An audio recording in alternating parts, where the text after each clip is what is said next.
ஏனெனில் கிறிஸ்துவும் உங்களுக்காக பாடுபட்டு நீங்கள் தம்முடைய அடிச்சுவடுகளை தொடர்ந்து வரும்படி உங்களுக்கு மாதிரியை பின்வைத்து போனார். தேவனுடைய பரிசுத்த நாம ஸ்தோத்திரம் உண்டாவதாக. கர்த்தர் நமக்கு மாதிரியை பின்வைத்து போயிருக்கிறார். அடுத்தபடியாக கடவுளும் நம்முடைய இதில் பங்கு கொள்கிறார். எபிரேயர் 2:14.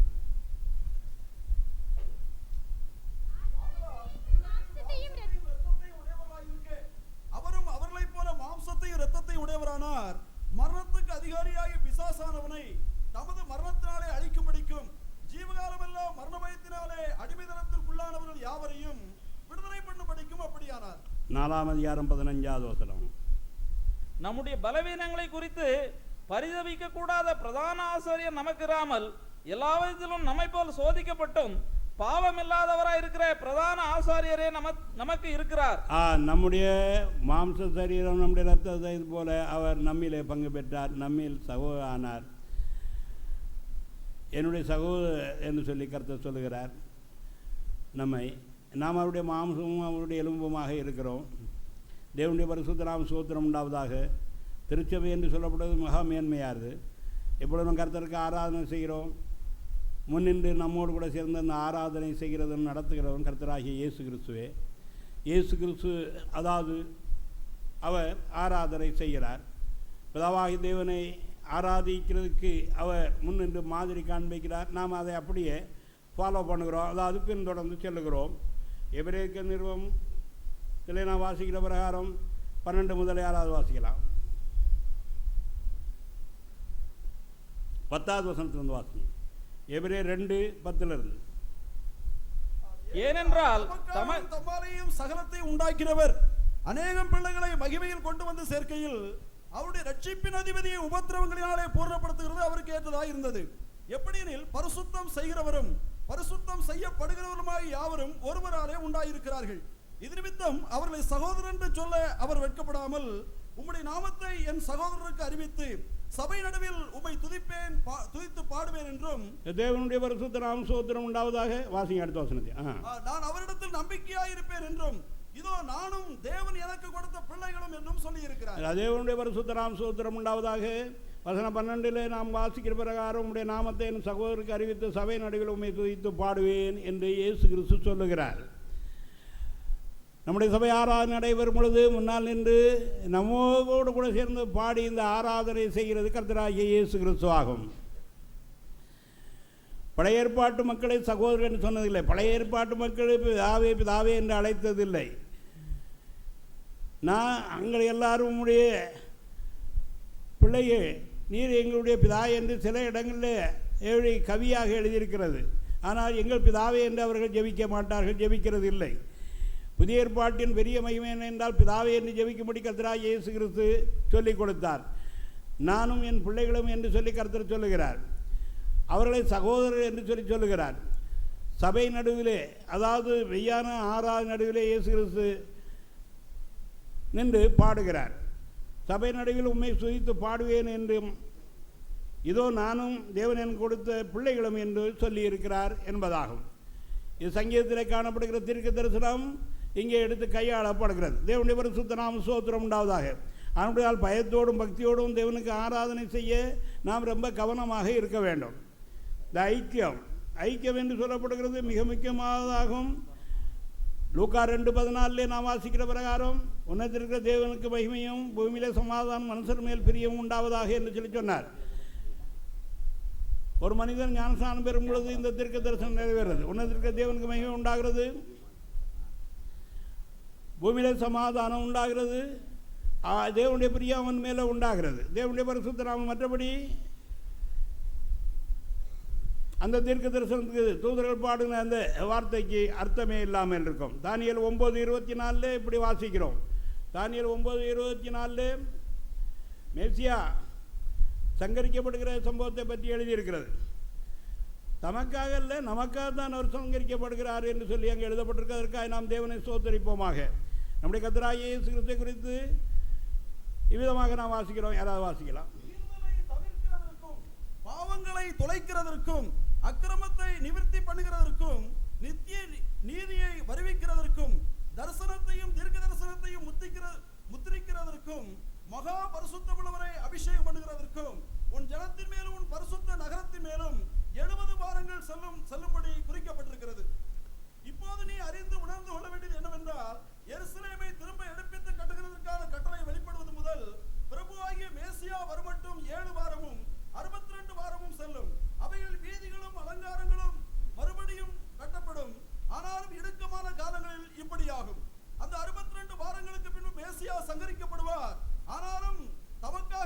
தேவனுடைய பரிசுத்த நாம ஸ்தோத்திரம் உண்டாவதாக. ஆனாலும் தமக்காகவில்லை நமக்காக என்று சொல்லி அங்கே எழுதப்பட்டிருக்கிறது. தேவனுடைய பரிசுத்த நாம ஸ்தோத்திரம். ஏசாயா 53:5 நாம் பார்க்கிற பிரகாரம் நாம் எல்லோரும் பாவிகள், ஆனால் தேவனோ நம்ம எல்லாருடைய பாவத்தை அவர் மேல் விளைச் செய்தார்.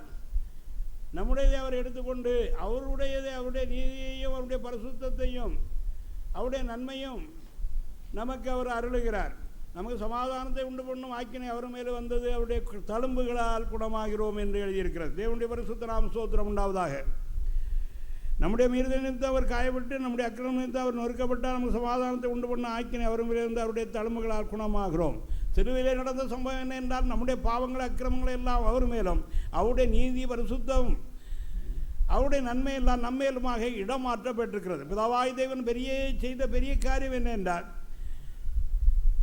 நம்முடையதெல்லாம் அவர் மேல் போட்டு அவருடையதெல்லாம் நம்ம அவரை விசுவாசிக்கிறவர்களுக்கு எல்லாம் இது பலிக்கும். தேவனுடைய பரிசுத்த நாம ஸ்தோத்திரம் உண்டாவதாக. ஆனபடினால் 1 Peter 2:24 வாசிக்கிற பிரகாரம் அவர் நம்முடைய பாவங்களை சுமந்தார், நம்முடைய அக்கிரமத்தை ஏற்றுக்கொண்டார், நமக்கு சமாதானத்தை உண்டு பண்ண ஆக்கினை அவர் மேல் வந்தவருடைய தழும்புகளால் குணமாகிறோம், குணமானோம் என்று சொல்லி எழுதியிருக்கிறது. 7வது தேவனோடு உள்ள ஐக்கியம். தேவனோடு உள்ள ஐக்கியம் எப்படி உண்டாகும்? மனுஷரோடு எப்படி ஐக்கியம் உண்டாகும்? தேவனோடு உள்ள ஐக்கியம் நேர்கோடு, மனுஷரோடு ஐக்கியம் படுக்கை கோடு. இது சரியாக இருந்தால் இது சரியாக இருக்கும், இது சரியில்லை என்றால் கண்டிப்பாக குழப்பம்தான். தேவனுடைய பரிசுத்த நாம ஸ்தோத்திரம் உண்டாவதாக. நான் சரியாக இருக்கிறேன், எல்லோரும் கூட ஐக்கியம், எனக்கு எதிரி பகையாக ஒன்று இல்லை, அதாவது எனக்கு விரோதமாக எதுவும் செய்கிறா வைக்கிறாங்க அதெல்லாம் ஒன்றுமே கிடையாது. அதாவது நான் இப்போ ஊழியர் மாநாட்டில் சில ரகசியங்களை பேசிக்கிட்டு வருகிறேன். நான் சரியாக இருக்கிறேன், அதனால் எல்லாரோட சரியாக இருக்கிறேன். அவங்க உள்ளத்தில் என்ன பகிச்சு எனக்கு விரோதமாக சிந்திச்சு ஏதாவது பண்ணிக்கிட்டு இருந்தானா அதுக்கான தண்டனை அவங்க அடைவாங்க. எனக்கு அதுக்கு எந்த விதமான பாதிப்பும் இல்லை. தேவனுடைய பரிசுத்த நாம ஸ்தோத்திரம் உண்டாவதாக.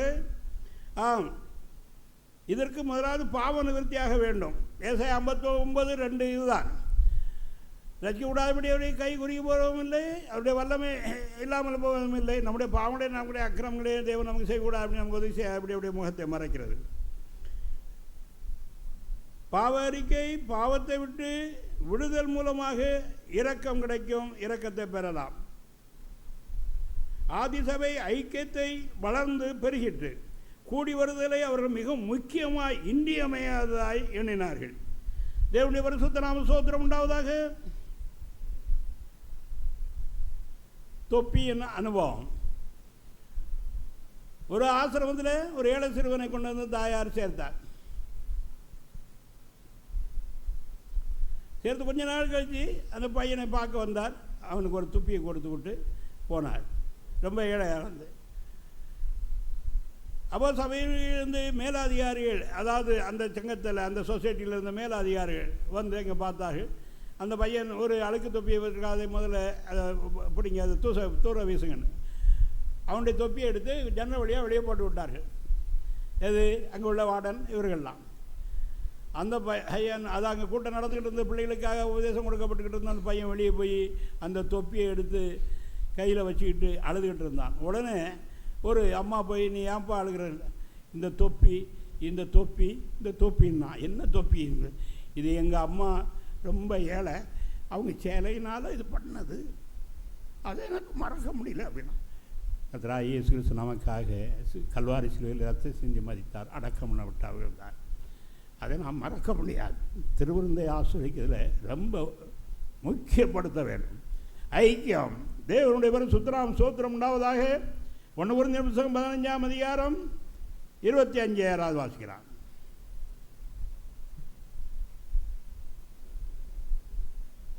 எல்லா சத்துருக்களையும் தமது பாதத்திற்கு கீழாக்கி போடும் வரைக்கும் அவர் ஆளுகை செய்ய வேண்டியது. பரிகரிக்கப்படும் கடைசி சத்துரு மரணம். 1 Corinthians 11:25 வாசிக்கிறது சரியா? பின்பு அவர் அந்தபடியே பாத்திரத்தையும் எடுத்து இந்த பாத்திரம் என் இரத்தத்தினாலாகிய புதிய உடன்படிக்கையாய் இருக்கிறது, நீங்கள் இதை பானம் பண்ணும் போதெல்லாம் என்னை நினைகூறும்படி இதை செய்யுங்கள் என்றார்.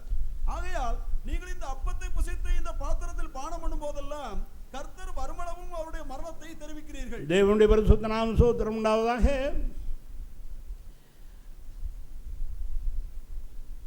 பாவம் செய்தது நாம் தண்டனை அடைகிறது கிறிஸ்து. பாவம் செய்கிற நாம் தான் தண்டனை அடைந்து நரகத்து போக வேண்டும், சிலுவையில் அறையப்பட வேண்டும். ஆனால் பிதாவாகிய தேவன் யாராவது ஒருவர் இவர்களுக்காக தன்னை பலி செலுத்தினான், இவர்களை எல்லாம் மன்னித்து விடுகிறேன் என்றார். குமாரன் நான் அவர்களுக்காக பலி செலுத்துகிறேன் என்று சொல்லி தன்னை ஒப்பு கொடுத்தார். ஹல்லேலூயா! தேவனுடைய பரிசுத்த நாமம் ஸ்தோத்திரம் உண்டாவதாக. அந்த ஏழை சிறுவன், எங்கள் அம்மா சொன்னாங்க, இந்த தொப்பியை நினைக்கும் பொழுதெல்லாம் என்னை நினச்சிக்காப்பான்னு சொல்லியிருக்கிறாங்க, அதனால் இந்த தொப்பி எனக்கு வேணும்னு சொல்லி சொன்னாங்க. அதனால் அந்த தொப்பியை அனுபவித்து விட்டார்கள், தொப்பியை வைத்து கொண்டார்கள். நாம் எவ்வளோ அதிகமாக நம்முடைய இறைவனை மையப்படுத்த வேண்டும், நாம் கர்த்தரை ஸ்தோத்தரிக்க வேண்டும் என்பதை நாம் அறிந்திருக்கிறோம். ஐக்கியத்தை காத்துக்கொள்வோமாக, நம்முடைய ஜீவியத்திலே ஐக்கியமுள்ளவர்களாக இருப்போமாக.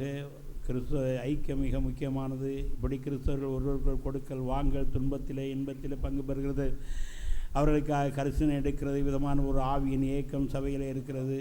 இவ்விதமான இந்த அன்பின் பலத்தினாலே போய் புறஜாதிகளையும் அன்பு காட்டி நாம் அவர்களையும் நேசிக்கும் பொழுது அவர்கள் கிறிஸ்துவை ஏற்றுக்கொள்வார்கள். அந்த நாட்களில் இருந்த கிறிஸ்துவை பற்றி சொல்லி இவர்கள் ஒருவர் எவ்வளோ அன்புள்ளவர்களாக இருக்கிறார்கள் என்று கண்டு மக்கள் கிறிஸ்துவத்திலே வந்து சேர்ந்தார்கள். நாம் அப்படி செய்வோமாக. கர்த்தர் இந்த வார்த்தைகளை ஆசீர்வதிப்பாக.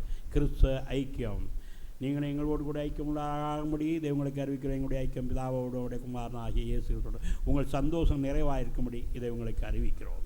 கர்த்தர் இந்த வார்த்தைகளை ஆசீர்வதிப்பாராக. எல்லோரும் ஜெபம் பண்ணுவோமாக. Hallelujah. Hallelujah. Hallelujah. Hallelujah. Hallelujah.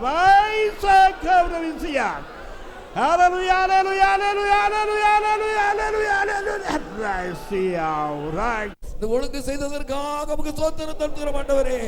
அல்லேலூயா, அல்லேலூயா. உலகம் அனைத்திலுமால் முன்குறிக்கப்பட்ட மக்கள் எல்லாரும் ஒரே சரீரமாக இணைய வேண்டும் என்று விரும்பி இருக்கிற விருப்பத்தை நிறைவேற்ற போறதற்காக நமக்கு ஸ்தோத்திரம் தருகிறோம். அல்லேலூயா. கர்த்தாவே, எங்களுடைய ஐக்கிய பிதாவோடு குமாரனாகிய இயேசு கிறிஸ்துவோடு இருக்கிறது.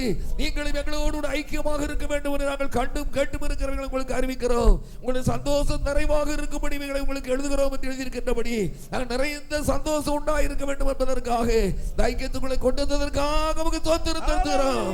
அல்லேலூயா.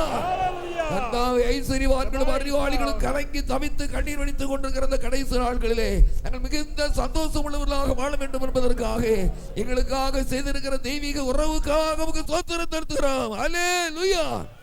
கர்த்தாவே, இந்த தெய்வீக ஐக்கியத்துக்குள் வர வேண்டிய மக்கள் வெளியில் ஏராளமான பேர்கள் உண்டு ஆண்டவரே. அவர்களை கொண்டு வந்து சேர்ப்பேன். அப்பொழுது ஒரே மந்தை ஒரே மேய்ப்பெருமாகும் என்று சொன்ன தேவனே நமக்கு ஸ்தோத்திரம். அல்லேலூயா. உலகம் அனைத்திலும் உள்ள தேவ ஜனங்களை ஒரே மந்தைக்குள்ளாக்கி ஒரே மேய்ப்பெருக்குள்ளாக்கி கர்த்தாவே நம்முடைய தயவுள்ள சத்தத்தை நிறைவேற்ற போறதற்காக நமக்கு ஸ்தோத்திரம் செலுத்துகிறோம். நாங்கள் எல்லாரும் ஒன்றாக இருக்கிறோம், ஒரே சரீரமாக இருக்கிறோம் என்பதை மறுபடியும் நிறைவு கூற வேண்டும் என்பதற்காக கர்த்தாவே திருப்பதி எங்கள் மத்தியில் ஆயத்தப்படுத்தி இருக்கிறதற்காக ஸ்தோத்திரிக்கிறோம். அல்லேலூயா. எங்களை சந்தித்திருக்கிறபடினால் உமக்கு ஸ்தோத்திரம். ஸ்தோத்திரம் ஆண்டவரே. அல்லேலூயா. அல்லேலூயா.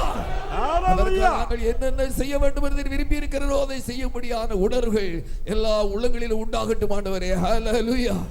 அவனே இந்த ஆராதனையுடைய மகிமை இறங்கி இருந்ததற்காக ஸ்தோத்திரம். இந்த ஆராதனை நடத்தி கொண்டிருக்கிறதுக்காக ஸ்தோத்திரம். அல்லேலூயா.